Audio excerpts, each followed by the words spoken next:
கிறிஸ்துவில் அன்பார்ந்த சகோதர சகோதரிகளே, பாஸ்கா காலத்தின் 2ஆம் ஞாயிறு வாசகங்களை ஆய்வு செய்வதற்காக மறுபடி ஒன்றாக உங்களோடு இணைகின்றேன். உயிர்த்த ஞாயிறு அன்று ஆரம்பமாகின்ற இந்த பெந்தகோஸ்தை நோக்கிய இந்த 50 நாள் பயணம் எங்கள் வாழ்வில் இன்னொரு முக்கியமான ஒரு அருளின் காலம். உயிர்த்த ஆண்டவர் நம் வாழ்வின் ஒவ்வொரு பகுதியிலும் ஊடுருவி தூய ஆவியாரின் வருகைக்காக நம்மை தயார் செய்கின்ற அந்த உன்னதமான பயணம் இது. இந்த ஞாயிற்றுக்கிழமைக்கான வாசகங்களை நாங்கள் ஆராய்ந்து பார்க்கும்போது, இந்த முதலாவது வாசகம் திருத்தூதர் பணிகள் நூல் 2ஆம் அதிகாரம் 42 47 வரையான வசனங்களை நாங்கள் வாசிக்க கேட்டோம். நூலின் ஆசிரியர் புனித லூக்கா ஆவார். அவர் ஒரு மருத்துவர் மற்றும் புனித பவுலுடைய நெருங்கிய நண்பர். யூதர் அல்லாத கிரேக்க இனத்தை சார்ந்த நற்செய்தியை எழுதியவர்களுள் ஒருவர் இந்த புனித லூக்கா. புனித லூக்கா நற்செய்தியை எழுதிய அதே கைகளால் தான் இந்த நூலும் எழுதப்பட்டுள்ளது. லூக்கா நற்செய்தி இயேசுவின் வாழ்வை சொன்னால், திருத்தூதர் பணிகள் தூய ஆவியாரின் வழிநடத்துதலில் திருச்சபை எவ்வாறு வளர்ந்தது என்பதை எங்களுக்கு சொல்லுகின்றது. இந்த திருத்தூதர் பணிகள் நூலின் கதாநாயகன் தூய ஆவியாரே ஆவார். லூக்கா நற்செய்தியை போலவே இந்த நூலும் தியோஃபில் என்பவருக்கு எழுதப்பட்டுள்ளது. தியோஃபில் என்ற கிரேக்க பெயருக்கு கடவுளின் அன்பன் என்று பொருள். இவர் ஒரு உயர்மட்ட அரச அதிகாரியாக இருந்திருக்கலாம், அல்லது ஒட்டுமொத்த கிறிஸ்தவ விசுவாசிகளை குறிக்கின்ற ஒரு பொதுவான பெயராகவும் இது இருக்கலாம் என்று விவிலிய அறிஞர்கள் கொள்ளுகின்றார்கள். தொடக்க கால கிறிஸ்தவர்களுக்கு, குறிப்பாக புற இனத்து உயர் வர்க்க படித்த அறிவு ஜீவிகளுக்கு விசுவாசத்தை ஒழுங்கு கிரமமாக வழங்க ஆண்டவர் இயேசுவின் நற்செய்தியை, தூய ஆவியின் பயணத்தை ஒழுங்கு கிரமமாக வழங்கும் நோக்கத்தோடு புனித லூக்கா இதை எழுதியிருக்கிறார். இன்றைய நாளிலே நாங்கள் வாசிக்கின்ற இந்த முதலாவது வாசகத்தின் அதிகாரம் 2 42 47 வரையான இந்த பகுதிகள் திருச்சபையின் வரலாற்றில் ஒரு முக்கியமான தருணத்தை எமக்கு காட்டி நிற்கின்றது.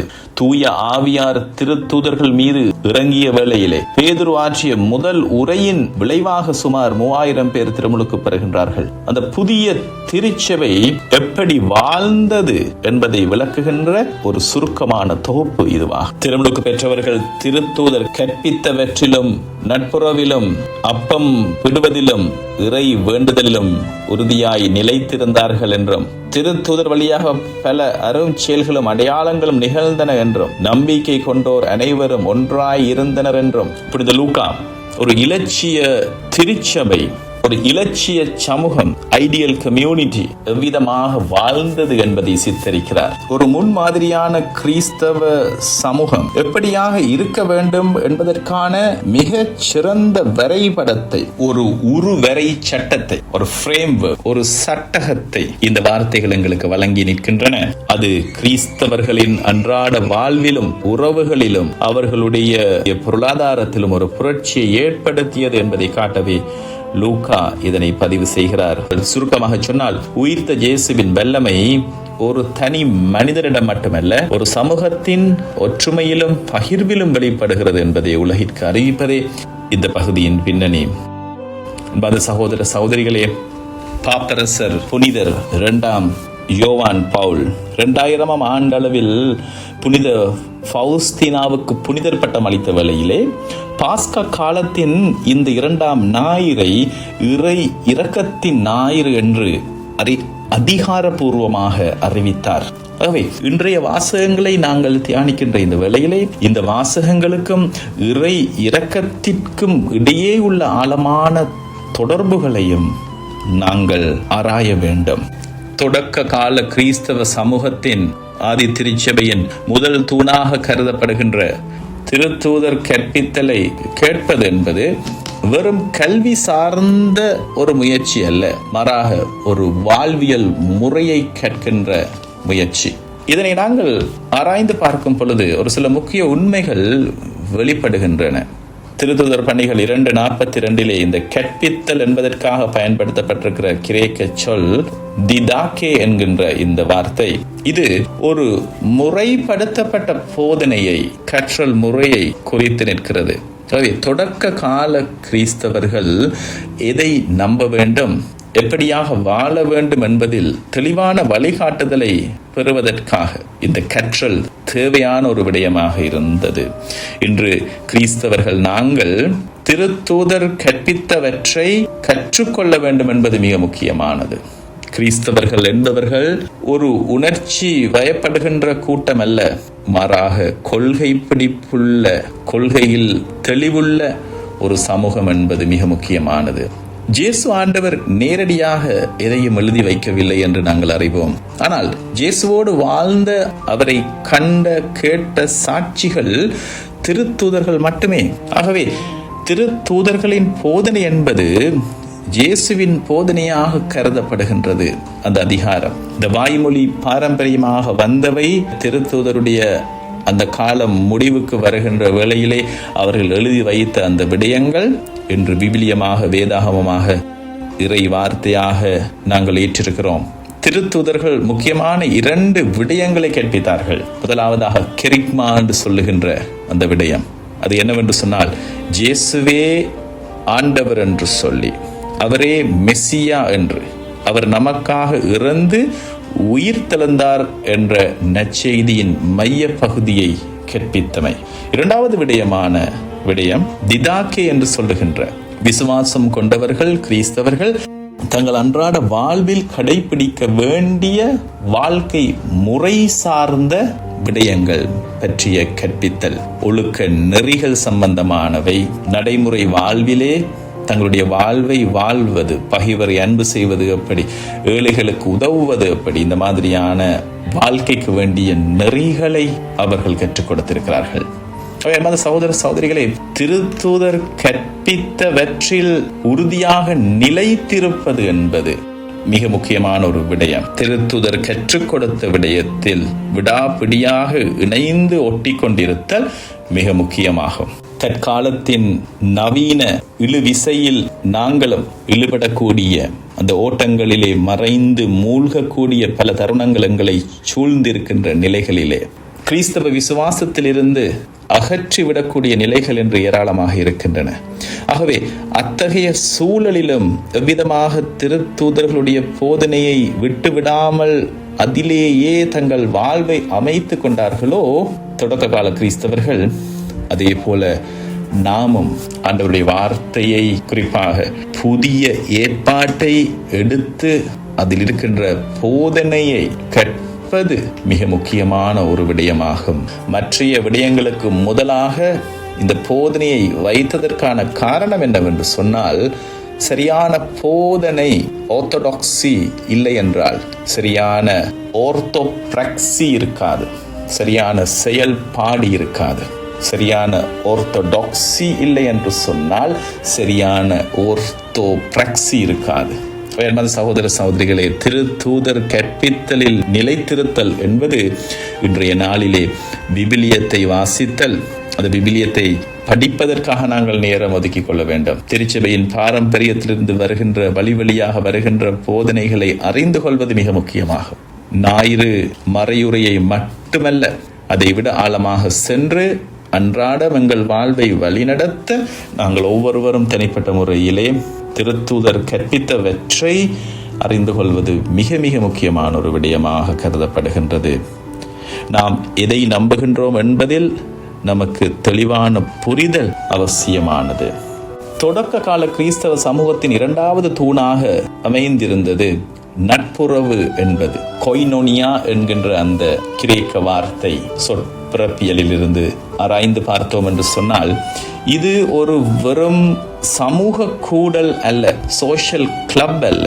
இது விசுவாசத்தின் அடிப்படையில் உருவான ஒரு ஆழமான பிணைப்பு. புதிய ஏற்பாட்டிலேயே மிக முக்கியமான சொல்லாக கருதப்படுகின்ற ஒரு சொல் இந்த சொல். இதன் ஆழமான வேர் கொய்னோஸ் என்பது பொதுவான என்ற சொல்லில் இருந்து உருவாகிறது. அதாவது தனித்தனியாக இருந்தவர்கள் தங்களுக்குரிய அனைத்தையும், தங்களுடைய நேரம், உழைப்பு, சொத்து, விசுவாசம், இவை அனைத்தையும் ஒன்றாக இணைப்பதே கொய்னோனியா, கூட்டுறவு, ஒன்றிப்பு என்ற இந்த வார்த்தைகளினுடைய தொடக்கம். ஒருவரிடம் அதிகமாக இருப்பதும் இன்னொருவரிடம் குறைவாக இருப்பதும் கடவுளின் திட்டமல்ல என்பதை உணர்ந்து உபரியாக இருந்தவற்றை தானாக முன்வந்து பகிர்ந்து கொண்டார்கள். ஆலயங்களில் மட்டுமல்ல, ஒவ்வொருவரின் வீடுகளிலும் இந்த நட்புறவு வளர்ந்தது. இதுவே உறவுகளை மிக நெருக்கமாக்கியது. எனவே நட்புறவு என்பதனுடைய இறையியல் பொருள் என்பந்த சகோதர சகோதரிகளே, தூய பவுல் பின்னாட்களில் இதனைத்தான் கிறிஸ்துவின் உடல் என்ற உருவகத்தின் மூலம் விளக்குகிறார். உடலில் ஒரு உறுப்பு வலித்தால் மற்றைய உறுப்புகளும் வருந்தும். அதுபோலவே ஒரு விசுவாசி துன்பப்படும் பொழுது முழு சமூகமும் அந்த துன்பத்தை பகிர்ந்து கொள்வதுதான் உண்மையான கொய்னோனியா. முதல் கிறிஸ்தவ சமூகத்தின் கொய்னோனியா நமக்கு விடுக்கின்ற பாடங்கள். கிறிஸ்தவ விசுவாசம் என்பது தனிப்பட்ட காரியம் அல்ல, அது ஒரு சமூக பயணம். எனது என்ற நிலையிலிருந்து நமது என்ற நிலைக்கு மாற எங்களை அழைக்கிறது. நீங்கள் ஒருவர் மற்றவரிடம் காட்டும் அன்பை கண்டு நீங்களின் சீடர்கள் என்று அறிந்து கொள்வார்கள் என்று யோவான் நற்செய்தி 13:35 ஆண்டவர் இயேசு சொன்ன இந்த வாக்கு இந்த தூணிலே உயிர் பெறுகிறது. சுருக்கமாக சொன்னால், திருத்தூதர் போதனை என்பது விசுவாசத்தின் அறிவு என்றால், நட்புறவு என்பது அந்த விசுவாசத்தின் இதயம். போதனை எதை செய்ய சொன்னதோ அதை செயல்படுத்துவதற்கான சூழலை இந்த நட்புறவு என்கின்ற தூண் உருவாக்கியது. என்பது சகோதர சகோதரிகளே, தொடக்க கால கிறிஸ்தவ சமூகத்தின் 3வது தூணாக அப்பம் பிடுதல் என்பது அந்த சமூகத்தின் வழிபாட்டு வாழ்வின் மைய புள்ளியா. இதனை ஆழமாக ஆய்வு செய்யும் பொழுது இது வெறும் உணவை பகிர்ந்து கொள்ளும் செயல் அல்ல, மாறாக ஒரு புதிய உடன்படிக்கையின் கொண்டாட்டம் என்பது புலப்படும். சொற்பிறப்பியலிலே கிரேக்க மொழியில் கிளாசிஸ்டுவோ அர்த்துவோ என்ற இந்த வார்த்தைகள் பயன்படுத்தப்பட்டிருக்கிறது. கிளாசிஸ் என்றால் முறித்தல் அல்லது பிடுதல் என்கின்ற அர்த்தமும், அர்டோ என்றால் அப்பம் என்றும் பொருள்படும். விவிலிய பின்னணியில் நற்செய்தி நூல்களில் ஜேசு ஆண்டவர் 5000 பேருக்கு உணவளித்த பொழுதும் இறுதி இரவு உணவின் போதும் உயிர் தெழுந்த பின் எம்மாவு சீடர்களுக்கு தோன்றிய பொழுதும் இந்த அப்பம் பிடுதல் என்ற சொல் மிக முக்கியமாக சித்தரிக்கப்பட்டிருக்கின்றது. திருத்துதர் பணிகள் நூலிலே இந்த செயல்பாட்டிற்காக பயன்படுத்தப்பட்ட ஒரு தொழில்நுட்ப சொல் என்னவென்று சொன்னால், விசுவாசிகள் ஒன்று கூடி நடத்தும் நற்கருணை வழிபாட்டை குறிக்கும் ஒரு குறியீட்டு சொல்லாக மாறியது. இந்த 3வது தூணான அப்பம் பிடுதல் என்கின்ற தூண் 2 முக்கியமான தளங்களில் செயல்பட்டது. அதுக்கு 2 பரிமாணங்கள் உண்டு. முதலாவதாக சக்ரமெண்டல் பரிமாணம், திருவருள் சாதன பரிமாணம். இது இறையியல் உண்மையை, இயேசுவின் மரணம் மற்றும் உயிர்ப்பை நமக்கு நினைவு கூர்ந்து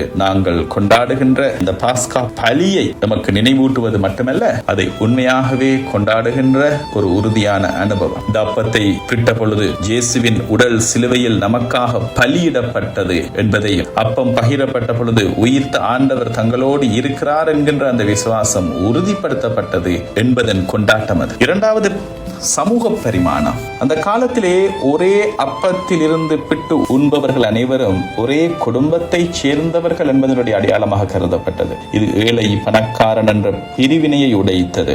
ஒருவருக்கு ஒருவர் காட்டும் அன்பின் உச்சகட்டமாக இது கொள்ளப்பட்டது. வீடுகள் தோறும் அப்பத்தை பிட்டு என்று நாங்கள் வாசிக்கின்றோம். இதற்கான வரலாற்று பின்னணி என்னவென்று சொன்னால், கிறிஸ்தவர்கள் செபத்திற்காக ஜெருசலேம் கோவிலுக்கு சென்றார்கள். ஏனெனில் அவர்கள் இன்னும் யூதர்களாக இருந்தார்கள். ஆனால் அப்பம் பிடுதல் என்பது இயேசுவுக்கே உரிய தனித்துவமான வழிபாடு என்பதால் அதை யூத கோவிலில் செய்ய முடியாது. எனவே அவர்கள் தங்கள் இல்லங்களில் கூடி இதை செய்தார்கள். ஆரம்பத்திலே நற்கருணை கொண்டாட்டமானது ஒரு முழுமையான இரவு உணவோடு, அகாப்பே அன்பின் விருந்தோடு இணைந்தே நடைபெற்றது. பிற்காலத்தில் தான் இது ஒரு தனியான ஒரு வழிபாட்டு சடங்காக உருப்பெற்றது. தொடக்க கால கிறிஸ்தவர்கள் அப்பம் பிடுகின்ற வேளையிலே அவர்கள் பங்கேற்ற விதம் ஆச்சரியமானது.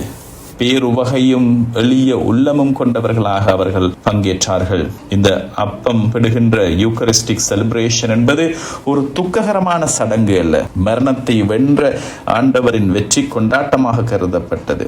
இந்த அப்பம் பிடுதல் என்பதனுடைய ஆழமான செய்தி என்னவென்று சொன்னால், இது ஒரு சடங்காக முடிந்து விடுவதல்ல, மாறாக அப்பம் பிடப்பட்டு பகிரப்பட்டது போல ஒவ்வொரு கிறிஸ்தவர்களும் தங்கள் வாழ்வை பிறருக்காக மக்களுக்காக பிட்டு பகிரத் தொடங்கினார். நற்கருணை வாழ்வு என்பது பீடத்திலே பிடப்படுகின்ற அப்பம் போல சமூகத்திலே பல சூழலிலே பகிரப்படுகின்ற அன்பாக மாறிய பீடத்தில் கண்ட கிறிஸ்துவை அவர்கள் தங்கள் வாழ்க்கையில் குறிப்பாக மிகவும் நொறுங்குண்ட நிலைகளில் இருந்த மக்களிடம் கண்டார்கள். இன்னும் அழகாக சொல்ல வேண்டும் என்று சொன்னால், திருத்தூதர் போதனை அடித்தளம் என்றால் நட்புறவு அந்த சமூகத்தின் அமைப்பை போன்றது. அந்த அமைப்பிற்கு உயிர் கொடுத்து அவர்களை கிறிஸ்துவோடு இணைக்கின்ற ஆன்மீக இதயமாக இந்த அப்பம் பிடுதல் அமைந்திருக்கிறது. தொடக்க கால கிறிஸ்தவ சமூகத்தின் 4வது தூணான இறை வேண்டல் என்பது